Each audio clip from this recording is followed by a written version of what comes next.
नमस्कार दोस्तों, मैं राम प्रवेश एवरग्रीन ऑनलाइन क्लासेस में सभी का स्वागत करता हूं।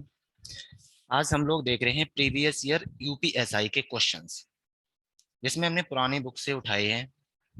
उम्मीद करते हैं कि आप लोग इसको सीरीज को पसंद करेंगे, और जो भी अगर आपको पसंद आए तो कमेंट में बताना कि आपको ये सीरीज कैसी लग रही है।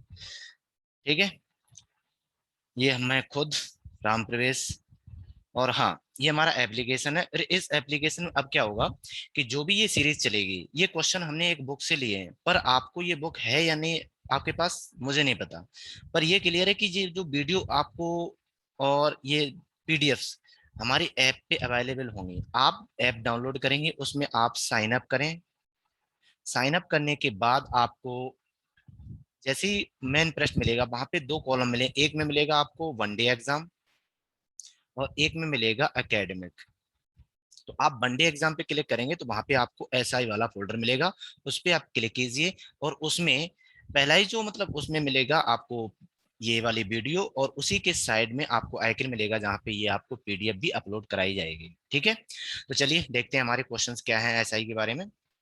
एसआई में पहला क्वेश्चन हमने जो निकाला वो है एक आपका बार क्या नाम है, इस पे पाई चार्ट पे तो क्या दिया है। आपसे कह रहा है कि दो क्षेत्र कौन से हैं जहां ग्रामीण विकास और अन्य क्षेत्रों के आवंटन बराबर है। मींस आपसे कह रहा है कि आप एक ग्राफ उठाओ, कोई भी दो में से। आपका ग्रामीण विकास ये इक्वल होना चाहिए, कोई भी दो और के इक्वल में होना चाहिए। तो हम लोग क्या करने वाले हैं कि पहले देखो, यहाँ पे ग्रामीण को उसने हल्के ब्लू में शो कराया 30। तो यहाँ पे देखो कोई भी दो वैल्यू है 30 हो रही है, नहीं हो रही है।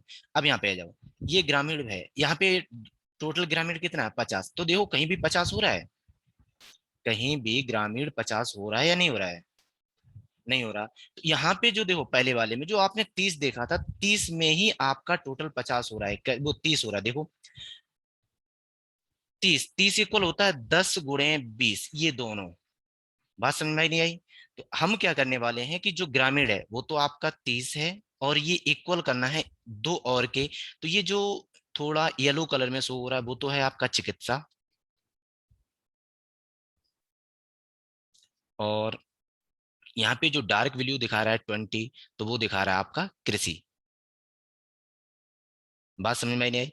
तो इसका मतलब है कि जो आपका परिवेश है, ग्रामीण विकास है, वो आपका चिकित्सा और कृषि के इक्वल होने वाला है। कृषि और चिकित्सा के केवल नॉर्मली क्वेश्चन था, कोई टफ नहीं था ना, तो इसमें कोई कैलकुलेशन थी। केवल आपको दो वैल्यू को ऐड करके इक्वल कराना था। चलिए नेक्स्ट क्वेश्चन देखते हैं, वो भी आपका जिस पे क्या नाम पाई चार्ट पे है।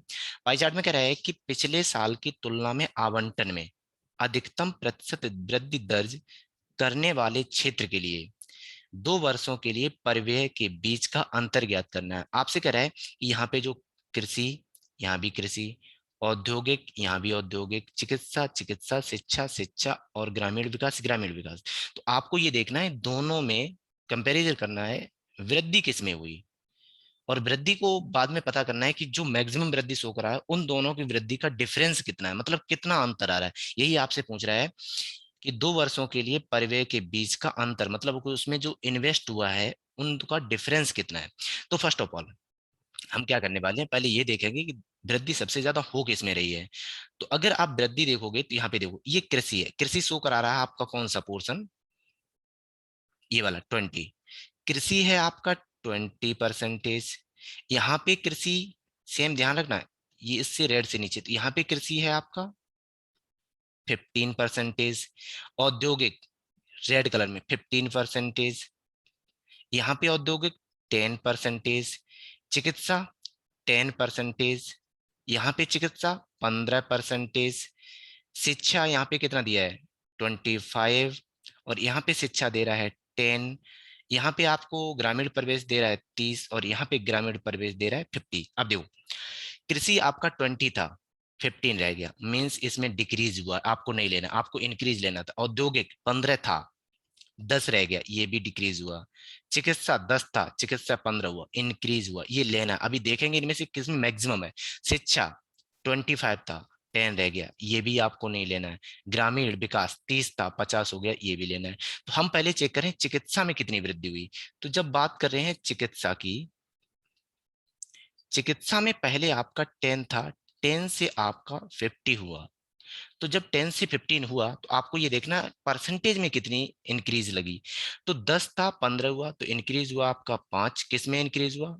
10 में। मल्टीप्लाई बाई 100 परसेंटेज बनाने के लिए, तो ये शो करा रहा है 50%। मतलब है कि चिकित्सा में 50% की वृद्धि हुई है। अब वो ग्रामीण वाले में देखते हैं। ग्रामीण वाले में पहले आपका 30 था, अब कितना हो गया? 50। तो इंक्रीज कितना हुआ? तो इंक्रीज हुआ 20। किस पे हुआ? 30 पे। मल्टीप्लाई बाई 100, तो वैल्यू निकालोगे तो यहाँ आएगी 66.66%। तो दोनों में ज्यादा कौन है? तो दोनों में ज्यादा भाई ग्रामीण है। यहां तक क्लियर हुआ? अभी तक हमने सिर्फ ये पता लगा पाया है कि किसमें मैक्सिमम वृद्धि हुई है। तो मैक्सिमम वृद्धि हुई है आपकी ग्रामीण में। अब इन दोनों में जो ग्रामीण पहले का कितना था और ग्रामीण अब कितना है, तो ये दोनों का डिफरेंस चाहिए। तो जो हमारा 1991 वाला और 1992, तो अब हम निकाल रहे हैं कि 1991 में ग्रामीण के बारे में चल रहा है, ठीक है, इतना ध्यान रखना ग्रामीण। और एक है हमारा 1992। तो जब 1991 की बात चल रही है तो 1991 में कितनी वृद्धि हुई ये आपको पता करना है, मतलब था कितना, और 1992 में कितना हो गया। तो 1991 में ग्रामीण 30% था, तो 30/100 किसका? 2 लाख का। ध्यान रखना 2 लाख है, 5 जीरो लगे हैं। तो 2 लाख, इतना, 1 2 1 2, 4 जीरो बचे, 3 6, तो वैल्यू आई 60,000। मीन्स ग्रामीण पर पहले खर्चा होता था 60,000 का। 1992 में ग्रामीण है आपका 50%। 50 मीन्स 1/2 कर सकते हो सीधा, और ये कितना है आपका? 2.5 लाख। 2.5 लाख का आधा करोगे तो 125,000, मतलब है कि 1,25,000। आपसे कह रहे हैं कि दोनों का डिफरेंस कितना है, तो दोनों का डिफरेंस निकालना है कि 1,25,000 माइनस 60,000, तो वैल्यू हो जाएगी आपकी, यहाँ पे 4 जीरो तो 12, 1,25,000, 1,25,000 में 60 मान कर सकोगे तो कितना आ जाएगा आपका? 65। कितना आएगा आपका? 65,000। तो वही आपसे पूछा है कि दोनों को जो डिफरेंस करें, मतलब ग्रामीण परिवेश 1991 में कितना खर्चा करती थी और ग्रामीण परिवेश पे 1992 में कितना खर्चा हुआ था, उन दोनों का डिफरेंस कितना होगा? तो उन दोनों का डिफरेंस कितना होने वाला है आपका? 65,000। ये आपको समझ में आ गया होगा। चलिए नेक्स्ट क्वेश्चन देखते हैं। नेक्स्ट क्वेश्चन में कह रहा है कि वर्ष 1992 में कृषि और चिकित्सा दोनों पर, 1992 में कृषि और चिकित्सा, तो यहाँ पे देखो कृषि कितना है? ये वाला पोर्शन, ठीक है। चिकित्सा कौन सा है? ये वाला पोर्शन। मीन्स यहाँ पे बात कर रहा है 15 + 15 मीन्स 30, ठीक है। 15 + 15 दैट इज इक्वल टू 30%, यही वैल्यू दी है, देख लो, ठीक है। अब हमसे कह रहा है कि वर्ष 1991 में औद्योगिक और चिकित्सा, तो 1991 वाला पोर्शन ये चल रहा है, तो औद्योगिक हमारा रेड वाला मीन्स 15%। और चिकित्सा, चिकित्सा आपका ये वाला, तो ये कितना दिया है? 10%, ये दिया है। तो ये आपसे पूछ रहा है यहाँ पे क्वेश्चन, ये क्या लाइन आ गई, चलो कोई बात नहीं। दोनों पर कुल खर्च की तुलना में कितना प्रतिशत अधिक था? मतलब है वर्ष 1992 में कृषि और चिकित्सा दोनों पर कुल खर्च, वर्ष 1991 में औद्योगिक और चिकित्सा पर दोनों के कुल खर्च की तुलना में कितना प्रतिशत अधिक है। मतलब है कि जो 92 वाला वो ज्यादा है, इससे कितने परसेंटेज। तो 1991 में तो दोनों का योग हो पाया 25%, इन दोनों का योग हो गया 30%। अब आपसे कह रहा है कि जो 30% है वो है ज्यादा है, पर कितने परसेंटेज ज्यादा है? तो 25 से 30 हुआ, इंक्रीज हुआ आपका 5। किस पे इंक्रीज हुआ? 25 पे। मल्टीप्लाई बाई 100, तो दोनों को अगर क्रॉस क्या नाम सॉल्व करोगे तो 25 से जाएंगे 4, 4 का मल्टीप्लाई करोगे तो वैल्यू आएगी 20%। मीन्स आपका 1992 वाली वैल्यू 1991 की कंपैरिजन में इन दो की, यहाँ पे है आपके क्या नाम थे, 15 + 10 25 मीन्स औद्योगिक चिकित्सा, और यहाँ पे आपके कौन से थे? कृषि और चिकित्सा, दोनों में जो कंपैरिजन कराएगी तो वो वैल्यू कितनी परसेंटेज है आपकी अधिक? 20% आपकी ज्यादा है। चलिए नेक्स्ट क्वेश्चन देखते हैं। नेक्स्ट क्वेश्चन में हमें पूछा गया है कि एक श्रेया कैंडिडेट है जो एक कार्य को एक दिन 6 घंटे में पूरा कर लेती है। तो जब एक दिन की बात होती है तो एक दिन में हम 24 घंटे लेके चलेंगे, क्योंकि आपके आगे 6 घंटे का यूज किया गया है। तो यहाँ पे एक कैंडिडेट है श्रेया, श्रेया को थोड़ी देर के लिए हम लेके चल रहे हैं। चलो श्रेया ही लेना पड़ेगा, यहाँ भी श्रेया और श्रीदा है, तो एस तो मान नहीं सकते। ठीक है, तो यहाँ पे एक कैंडिडेट है श्रेया, ये एक कार्य को एक दिन और 6 घंटे में करती है। तो एक दिन को होते हैं 24 घंटे, और 24 + 6 मीन्स 30 घंटे में पूरा कर लेती है, क्योंकि आगे हमारा जो ऑप्शन है वो सब घंटे में दिए है। अगला क्वेश्चन मतलब इसी में अगला में डिटेल दी है कि एक कैंडिडेट है श्रीधा, नाम भी अजब अजब है। चलो श्रीधा, तो श्रीधा उस काम को 2 दिन 12 घंटे में करती है। तो अगर ये 2 दिन + 12 घंटे में करती है, तो सेम वही चीज, एक दिन में 24 घंटे, तो 2 दिन में 48 + 12 मीन 60 घंटे में करती है। तो हमसे कह रहा है कि अगर वे एक साथ मिलकर काम करते हैं तो वे कार्य पूरा करने के लिए कितना समय लेंगे। अब आपको दोनों को एक साथ काम कराना है, तो सेम वही प्रोसेस, दोनों का एलसीएम लोगे तो 60 आएगा।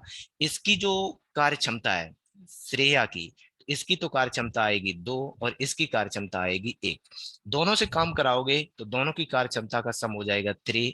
कार्य कराना है 60, तो दोनों के द्वारा लिया गया समय मीन श्रेया और श्रीधा, तो ये हो जाएगा 60/3 मीन्स 20 घंटे। क्लियर है? तो यहां से दोनों के द्वारा लिया गया टाइम कितना है, 20 घंटे है। क्वेश्चन में कुछ नहीं है, सिर्फ यहाँ पे लैंग्वेज थोड़ी बड़ी कर दी है, टाइम या घंटे की बजाय उन्होंने दिन में यूज कर लिया है। चलिए नेक्स्ट क्वेश्चन देखते हैं। नेक्स्ट क्वेश्चन में दिया है कि पॉइंट दो दो दो दो दो एक भिन्न के रूप में व्यक्त करना है। अगर आप इसी को देखें, हम इसको एक तरीके से कर रहे हैं, पहले हम बेसिक से कर रहे हैं और बेसिक के बाद आप इसको डायरेक्ट भी कर सकते हैं। ठीक है, चलिए इसका देखते हैं बेसिक क्या है। बेसिक है कि अगर हम थोड़ी देर के लिए इसको एक्स मान लें, तो ये वैल्यू लिखी है 0.222 और ये चल रहा है। तो जब भी इस टाइप की सीरीज हो जिसमें रिपीटेशन हो, चाहे एक अंक का हो चाहे एक से ज्यादा अंकों का हो, इससे कोई लेना देना नहीं। हम क्या करते हैं कि दोनों साइड में 10 का मल्टीप्लाई कर रहे हैं, तो ये वैल्यू हो जाएगी 10x, और आपका डेसिमल राइट हैंड एक प्लेस बढ़ जाएगा, तो वैल्यू हो जाएगी 2.222 और ये चलता रहेगा। ये इक्वेशन 1 है और ये इक्वेशन सेकंड है। होता क्या है, आपको मिनिमम ऐसी 2 इक्वेशन बनानी होती हैं जिनमें डेसिमल के बाद की वैल्यू इक्वल शो होने लगे, मतलब इक्वल दिखाई देने लगे, वहां तक जाते हैं। ठीक है, तो अगर ये मिल जाए जिस इक्वेशन में 2 में, तो उन्हीं दोनों इक्वेशन को आपस में सब्ट्रैक्ट कर दो। तो हम इस इक्वेशन में से इसको सब्ट्रैक्ट करेंगे तो 10x में से x जाएगा तो वैल्यू बचेगा 9x इक्वल, और इसमें से ऊपर वाले वैल्यू उठाएंगे तो ये डेसिमल के बाद वाली वैल्यू ये कैंसिल होगी और वैल्यू बचेगी आपको 2, तो x इक्वल हो जाएगा 2y9। क्लियर है? तो ऑप्शन तो हमारा कौन सा हो गया, पहला। अब यहीं पे हम कुछ डिटेल्स लिखते हैं जिनको यूज कहीं भी कर सकते हो आप। ठीक है, इस टाइप की कोई भी सीरीज हो। तो डिटेल क्या है, देखो पहला, कोई भी हम लेके x इक्वल, मान लो कोई एक अंक रिपीट हो रहा है, उसको हमने नाम दिया ए, और इसी को आप लिख सकते हो x इक्वल 0.a पे बार, ये भी लिख सकते हो, ये तो आपको पता होगा। अगर ऐसा लिखा है तो आप सीधा एक इस इक्वेशन को लिख सकते हो a/9।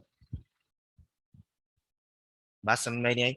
ये तो हुआ हमारा फर्स्ट केस। सेकंड, मान लो कोई दो अंक रिपीट हो रहे हैं, कोई बात नहीं, x equal 0.ab ab A B, अब दो अंक रिपीट हो रहे ए बी ए बी, तो इसको भी हम बार के रूप में लिख सकते हैं 0.ab पे बार, इतना लिख सकते हैं। जब इतना हो जाएगा तो सेम उसी पैटर्न पे हम इसको भी x equal A B divided by 99 लिखेंगे। करने का तरीका हमने क्वेश्चन में देखा था। मान लो यहाँ पे 3 अंक रिपीट कर रहा है, कोई बात नहीं, x equal 0.abc ABC ABC और ऐसा चल रहा है, तो आप इसको भी वार के रूप में लिख सकते हो 0.ABC। ठीक है, तो ये इक्वेशन हो जाएगा ABC डिवाइडेड बाई 99। उम्मीद करते हैं ये बात आपको समझ में आ गई होगी। ठीक है, अब नेक्स्ट इसी में अगर मान लो कोई एक अंक रिपीट नहीं हो रहा, फिर भी आगे इक्वेशन लिखी है x इक्वल 0.a रिपीट नहीं हो रहा, पर इसके बाद के अंक रिपीट हो रहे हैं। बस इतना ध्यान रखना, कभी भी अगर रिपीटेशन स्टार्ट हो गया तो वो कभी क्लोज नहीं होगा, बंद नहीं होगा, एंड नहीं होने वाला उसका। तो जो रिपीटेड नहीं होगा वो पहले होगा, और जिसका रिपीटेशन है वो बाद में ही लिखा जाएगा। तो इस इक्वेशन को अगर आप डायरेक्ट बार में लिखोगे तो 0.a और रिपीट हो रहा है b, तो जब हम इसको फ्रैक्शन में लिखते हैं तो वैल्यू होगी ए बी पहले पूरा, और जिसका रिपीटेशन नहीं हो रहा वो तो माइनस में डिवाइडेड, जिसका रिपीटेशन हो रहा उतने नीचे 9 आएंगे, और जिसका रिपीटेशन नहीं हो रहा उसके लिए कितना आएगा, 0 आएगा। ठीक है, सेकंड में कोई भी ले लो, कोई फर्क नहीं पड़ने वाला है यहाँ पे। अब x इक्वल मान लो लिखा है 0.abc, अब c रिपीट हो रहा है, c ये, तो x को आप लिख सकते हो 0.abc, c पे बार इतना लिखेंगे। तो हमने क्या बोला है, इक्वेशन को आप पूरा पहले लिख दो, जो वैल्यू दी है abc, जो रिपीट नहीं हो रहा वो तो आपका माइनस होगा ab। ठीक है, अब कितने अंक रिपीट हो रहे थे, वन, तो वन बार एक बार 9 आएगा, और कितने अंक रिपीट नहीं हो रहे थे तो दो, उतने आपके 0 आएंगे। ये प्रोसेस होती है हमारे रिपीटेशन को फ्रैक्शन में कन्वर्ट करने की। तो उम्मीद करते हैं कि ये आपको अच्छे से समझ में आएगा, और आप कहीं भी नोट करके रख सकते हैं या फिर स्क्रीनशॉट ले लेना। चलिए देखते हैं क्वेश्चन कौन सा था। तो क्वेश्चन में यहाँ पे हम डायरेक्ट सीधा भी लिख सकते थे, यहाँ पे लिखा है 0.2 पे बार, तो ये हो जाएगा 2y9 मीन्स हमारा पहला ऑप्शन जो लिखा। ठीक है, चलिए आज अगला क्वेश्चन देखते हैं। साधारण ब्याज। साधारण ब्याज में यहाँ पे लिखा है कि एक निश्चित राशि साधारण ब्याज पे, साधारण ब्याज पे, पहली कंडीशन, साधारण ब्याज का रूल ये होता है कि जो ब्याज पहली साल में लगेगा वही दूसरी साल लगेगा, वही तीसरी साल लगेगा, मतलब ब्याज पे ब्याज नहीं लगता है, हर साल का ब्याज इक्वल होता है। तो यहाँ पे आपको कह रहा है कि 2 साल का ब्याज, 2 साल की वैल्यू इतनी दी है, 5 साल की वैल्यू इतनी दी है, तो ये जो दी है वो आपका मिश्र धन है, अमाउंट है, और जो अमाउंट होता है वो इक्वल होता है प्रिंसिपल प्लस ब्याज। ठीक है, तो हम क्या कर रहे हैं कि 2 साल की बात कर रहे हैं, तो 2 साल का अमाउंट, तो जो 2 साल का अमाउंट है तो ये दिया है आपको 1260, और यहीं पे 5 साल का अमाउंट दिया है 1350, ये आपको दिया है। ठीक है, चलिए दोबारा लिखते हैं, 1350। अब यहाँ पे एक चीज बता रहे हैं हम आपको, अगर हम आपसे कहें कि अमाउंट 1 और अमाउंट 2 अलग अलग हैं, और यहाँ पे अमाउंट जो है वो आपका 2 साल के लिए, और ये वाला अमाउंट मान के चल रहे 5 साल के लिए, तो जो ब्याज है मूलधन है वो तो हर केस में समान रहता है, लेकिन मुझे यहाँ पे क्या होता है कि अमाउंट बनाने के लिए 2 साल का ब्याज चाहिए, और यहाँ पे आपको 5 साल का ब्याज चाहिए। बात समझ में नहीं? जब आप एक इक्वेशन को दूसरे में से सब्ट्रैक्ट करते हो तो जो मूलधन है वो आपका कैंसिल हो जाएगा, तो जो वैल्यू बचेगी वो तो बचेगी आपकी मिश्रधन का डिफरेंस, और यहाँ पे आपका ब्याज का डिफरेंस। बात समझ में नहीं? तो इसको हम कर सकते हैं कि A2 माइनस A5, आप कहोगे नेगेटिव बड़ी छोटी वैल्यू आएगी, उससे मुझे यहाँ पे लेना देना नहीं, मैं यहाँ पे क्वांटिटी लेके चल रहा हूँ, तो यहाँ पे हो जाएगा I2 माइनस I5। तो हम कह रहे हैं कि जो ब्याज है वही आपका अमाउंट का डिफरेंस हो जाएगा। क्लियर है? तो यहाँ पे हम बात कर रहे हैं 3 वर्ष की, क्योंकि इसमें से हमने इसको माइनस किया है, तो 1350 में से ये वैल्यू माइनस करोगे 0, 15 में से 6 गई वैल्यू बचेंगी 9, और 0 में से मतलब 2 में से 2 जाएगा 0, मीन्स 3 वर्ष के लिए आपको ब्याज मिल जाएगा, और वो कितना आया आपका 90। तो जब 3 वर्ष का ब्याज इतना है, तो क्या आपके पास जो समय है कहीं 3 वर्ष है, नहीं है, या 3 वर्ष का गुणज है, नहीं है, तो आपको पहले 1 वर्ष का ब्याज चाहिए। तो 1 वर्ष का ब्याज निकालोगे तो 3 से भाग लगाओगे तो 90/3 मीन्स 30 रुपया। यहां तक क्लियर हुआ? अगर ये 30 रुपया है, तो अगर अब हम दोनों में से किसी एक को बना सकते हैं, तो हम मान के चले कि 2 वर्ष के लिए बना रहे हैं, तो 2 वर्ष के लिए ब्याज होना चाहिए आपका 60। यहां तक क्लियर हुआ? अब 2 वर्ष का ब्याज इतना है, तो आपको पता है कि 2 वर्ष का मिश्रधन आपको गिवन है, और वो दिया है 1260। यहां तक उम्मीद करते हैं समझ में आया वो। अगर मिश्रधन में से हम ब्याज हटा दें तो जो वैल्यू बचेगी वो बचेगा मूलधन पी, तो 1260 में से 60 हटाओगे तो वैल्यू आएगी आपकी 1200। यहां तक क्लियर है? अब यहां पे लिख रहे हैं, देखो मूलधन आया आपका 1200, टाइम आपने लिया 2 वर्ष, और ब्याज आपका जो इंटरेस्ट है वो अभी आपने निकाला 60 रुपया।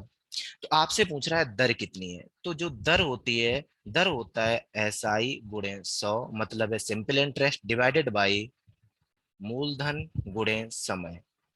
ठीक है, तो यहां से दर चाहिए, तो SI कितना आया, ब्याज कितना आया 60 रुपया, गुणे 100 डिवाइडेड बाई मूलधन कितना है 1200, और समय कितना है 2 वर्ष। तो जब सिंप्लीफाई करेंगे तो 0 से 0, 0 से 0, 12 से जाएगा 5 बार, तो वैल्यू आई 5/2, मीन्स 2.5%, जो ऑप्शन में तीसरे में दिया है। अब हम इसी क्वेश्चन को रिपीट कर रहे हैं, सुनो पहले। इस यहाँ पे जो लिखी है खिचड़ी, देखो क्या लिखा है कि कोई भी अमाउंट होता है, कोई भी अमाउंट मतलब मिश्र धन, वो दो वैल्यू से मिलकर बनता है, प्रिंसिपल और ब्याज। चाहे वो आपका चक्रवृद्धि हो, चाहे वो आपका साधारण हो। यही चीज किया है कि जब हमने मिश्र धन 2 वर्ष के लिए लिया तो मूलधन रहेगा और 2 वर्ष का ब्याज, जब हमने मिश्र धन 5 साल के लिए लिया तो उसमें मूलधन रहेगा और प्लस 5 साल का ब्याज। तो जब हमने दोनों इक्वेशन को माइनस किया तो A2 - A5, मतलब दोनों मिश्र धन को, तो प्रिंसिपल से प्रिंसिपल कैंसिल हुआ, बचा I2 - I5, मीन्स कि जो ब्याज का अंतर है वही आपका मिश्र धन का अंतर है। बस यहां से मुझे ये पता करना था। तो अब वही चीज हमने दोनों का अंतर किया, तो 3 वर्ष के लिए ब्याज आएगा 90 रुपया, तो 1 वर्ष के लिए ब्याज आएगा 30 रुपया, तो 2 वर्ष के लिए आएगा 60। तो 2 वर्ष के मिश्रधन में से अगर हम ब्याज हटाएंगे तो बचेगा आपका मूलधन। तो मूलधन मिला, टाइम मिला, हमको ब्याज मिला, हमने दर का फॉर्मूला लगाया और आपकी परसेंटेज निकाल दी। चलिए नेक्स्ट क्वेश्चन देखते हैं। नेक्स्ट क्वेश्चन में दिया है कि दो जगह है ए, एक्स और वाई, दो दोस्त हैं, एक दूसरे से 500 किलोमीटर की दूरी पे हैं। देखो, एक डिस्टेंस दी है 500 किलोमीटर, एक कैंडिडेट खड़ा है यहाँ पे और एक कैंडिडेट खड़ा है यहाँ पे। ठीक है, एक्स अपनी कार से बी की ओर, एक्स कैंडिडेट है और वो खड़ा कहाँ पे, ए पे, और एक कैंडिडेट है बाई, वो कहाँ पे खड़ा है, बी पे।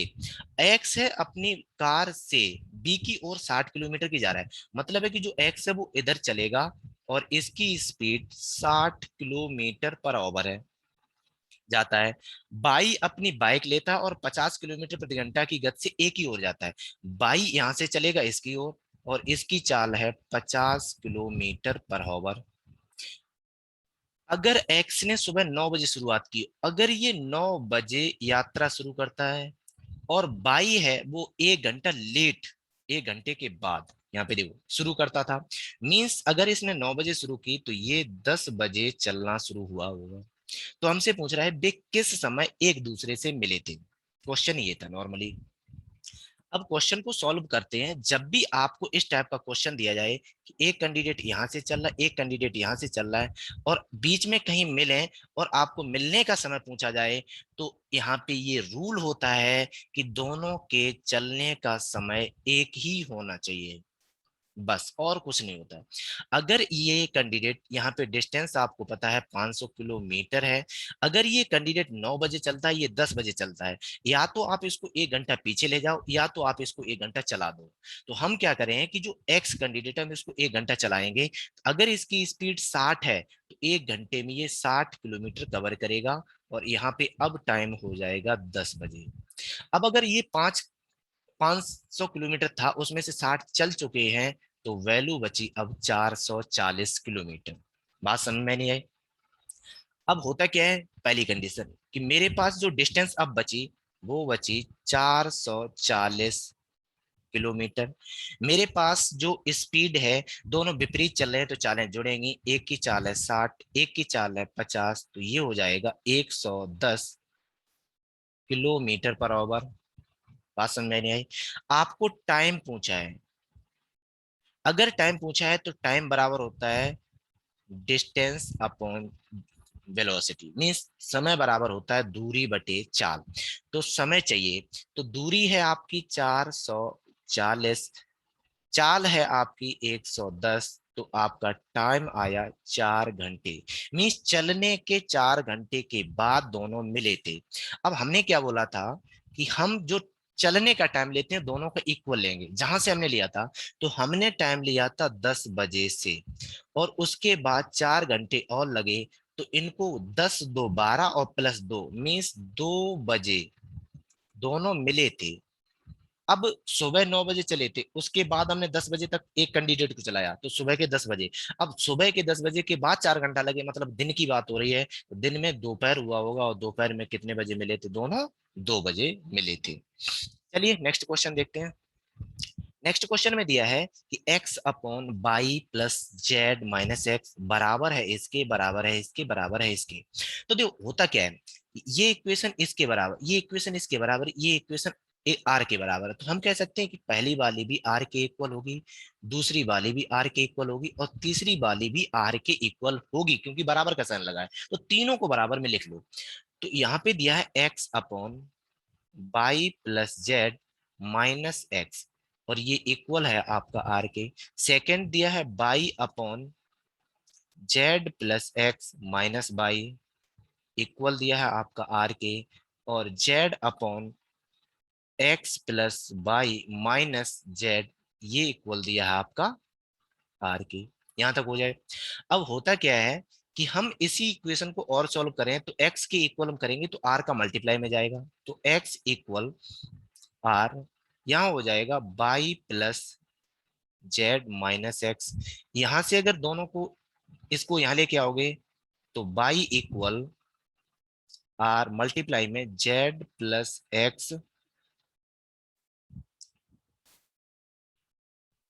x और यहाँ पे इसको इक्वल करोगे, तो z इक्वल हो जाएगा r × x + y - z। यहां तक बात समझ में आई। हम क्या करेंगे, तीनों इक्वेशन को उठा के ऐड कर देंगे, तो जब ऐड करोगे तो इक्वल के इधर मिलेगा आपको x + y + z। बात समझ में आई। यहाँ पे देखो, तीनों में r कॉमन है, तीनों में r कॉमन होगी, तो r हम कॉमन ले रहे फिलहाल। ऊपर जो बना वो बना y + z - x, सेकेंड वाले में है z + x - y, थर्ड वाले में है आपका +x + y - z। इतना हुआ। अब देखो यहां से by positive, by negative, x negative, तो एक एक्स पॉजिटिव चाहिए, यहां से हमने इसको काट दिया। बाई नेगेटिव है तो बाई एक मुझे पॉजिटिव चाहिए, जेड नेगेटिव है तो एक जेड मुझे पॉजिटिव चाहिए। अब यहाँ बचा कितना, वो चीज देखो, तो x + y + z इक्वल, यहाँ आर बाहर है, यहाँ बचा बाई जेड और एक बचा होगा एक्स, तो यहाँ बचा x + y + z। मुझे मान किसका चाहिए, आर का, तो आर के अलावा सब इधर लेके जाओ तो ये बटे में जाएगा, तो वैल्यू हो जाएगी x + y + z divided by x + y + z। तो जब दोनों कटेंगे तो वैल्यू कितनी आएगी, 1, और यही हमसे पूछा है कि आर का वैल्यू कितना होगा, तो आर का वैल्यू कितना होगा आपका 1 होगा। समझ में आया होगा। चलिए देखते हैं अगला क्वेश्चन आज का। अगला क्वेश्चन दिया है कि जब एक संख्या को 8 से विभाजित किया जाता है तो शेषफल 3 रहता है। मींस जब आप 8 से एक संख्या को विभाजित करते हो तो शेषफल कितना आता है, 3 आता है। जब उसी संख्या को 2 से विभाजित करें मींस x को, तो शेषफल कितना आएगा। ये संख्या पद्धति का क्वेश्चन है, और संख्या पद्धति की जो हमारी RS अग्रवाल की सीरीज है वहां पे हमने ऐसे क्वेश्चन बहुत से कराए हैं। फिर भी देखिए, तो जब भी इस टाइप का क्वेश्चन होता है तो हम लोग पहले क्या करते हैं कि जो हमारा दूसरा भाजक है उससे पहले वाले भाजक में भाग दे के पता करते हैं ये भाज्य है या नहीं है। अगर ये भाज्य है तो सीधा भाग दे दो इसके शेषफल में, तो 2 का भाग जब 3 में दोगे तो शेषफल कितना बचेगा आपका, 1 आएगा। नेक्स्ट क्वेश्चन देखते हैं, ये क्वेश्चन इजी होता है, कोई ज्यादा नहीं है, ठीक है। चलो देखो, अगला क्वेश्चन दिया है, अगले क्वेश्चन में दिया है कि एक तीरंदाज है, सटीकता के एक निश्चित प्रतिशत दर पर लक्ष्य को भेज सकता है। अगर मौसम तूफानी हो जाता है तो उसकी सटीकता 20% घट जाती है। मतलब वो ये कह रहा है कि जब तूफान मतलब मौसम नॉर्मल था, तो उस केस में उसकी जो लक्ष्य वेदन क्षमता है, और मौसम खराब होने के बाद लक्ष्य वेदन क्षमता से 20% कम हो जाती है। मतलब एक तो साफ मौसम, और एक था तूफानी। तो जो भी यहाँ पे लक्ष्य वेधन क्षमता है, अब उसे कहें कि यहाँ पे वो 100% भेज सकता है, मान के चले फिलहाल, तो यहाँ पे वो 80% ही टारगेट को हिट कर सकता है, केवल ये बता रहा है। अब हम क्या कर रहे हैं, देखो 20% कम हो जाती है। अगर वह तूफानी मौसम में 350 शॉट लेता है तो उसमें से वो लक्ष्य को केवल 196 बार ही भेज सकता है। मतलब है कि अगर वो 350 तीर छोड़ेगा तो उसमें से सिर्फ उसके 196 ही टारगेट को हिट करेंगे। तो हम पता कर रहे हैं कि उसकी इफिशियंसी कितनी है, मतलब परसेंटेज में लक्ष्य भेदन की क्षमता कितनी है। तो 196 तो उसने भेदे, कितने में से, 350 में से मल्टीप्लाई बाई 100। तो 0 से 0, 5 से काटोगे 7 बार, 5 से काटोगे 2 बार, 7 से काटोगे 7 दूनी 14, 7 8 56, 28 दूनी 56, मीन्स 56%। अगर तूफान खराब मतलब मौसम खराब है तो 56% ही लक्ष्य को भेज सकता है। अब सवाल ये है, जब मौसम साफ था, साफ मौसम, इसका 80% ही तो ये आपका खराब मौसम है, यही तो कह रहा है। 20% कम हो जाता है तो सही मौसम का 80% आपका खराब मौसम होना चाहिए। तो यहाँ पे जो साफ मौसम है वहां पे लक्ष्य वेधन क्षमता निकालोगे तो 0 से 0, 8 से जाएगा 7 बार और 0, मतलब है 70%। अगर मौसम सही है तो वो 70% को टारगेट हिट करेंगे, अगर मौसम खराब है तो वो 56% ही टारगेट को हिट कर पाता है। ये क्वेश्चन था। अब क्वेश्चन में हमसे पूछा क्या गया है, तो क्वेश्चन में हमसे पूछा गया है, कर सकता है तो सामान्य परिस्थिति में, सामान्य परिस्थिति जब मौसम साफ है 250 शॉट लेता है तो कितने लक्ष्य भेज सकता है। तो मुझे पता है वो अपने लक्ष्य कितने भेदेगा, 70%। तो उसके शॉट कितने लिए, 250, इसमें से केवल 70% ही वो टारगेट को हिट कर पाएगा। तो कैलकुलेट करते हैं, 0 से 0, 25 सत्ते 175, तो कितने शॉट ले पाएगा वो, 175। अब क्वेश्चन को हम दोबारा रिपीट कर रहे हैं, देखो क्वेश्चन टफ नहीं है।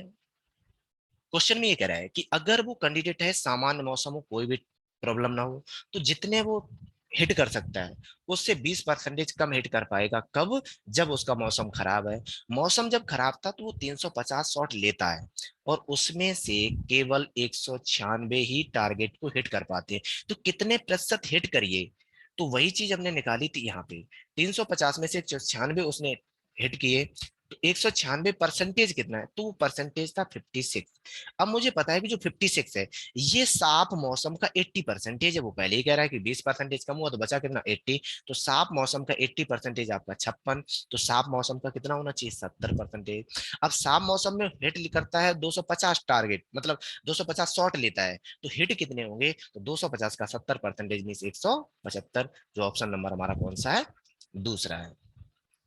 ठीक है, तो आज के लिए हमने 10 क्वेश्चन लिए थे। अगर ये आपको पसंद आए तो आप अपना रिव्यू कमेंट में जरूर दें। आपको पसंद आ रहा है तो लाइक करना ना भूलें, सब्सक्राइब कर लें क्योंकि ऐसे वीडियो अब आपको आगे भी मिलते रहेंगे। और चैनल को ज्यादा से ज्यादा शेयर करें आपके लिए, ठीक है, मेरे लिए। तो बहुत बहुत धन्यवाद, आपने हमारे वीडियो को वॉच किया।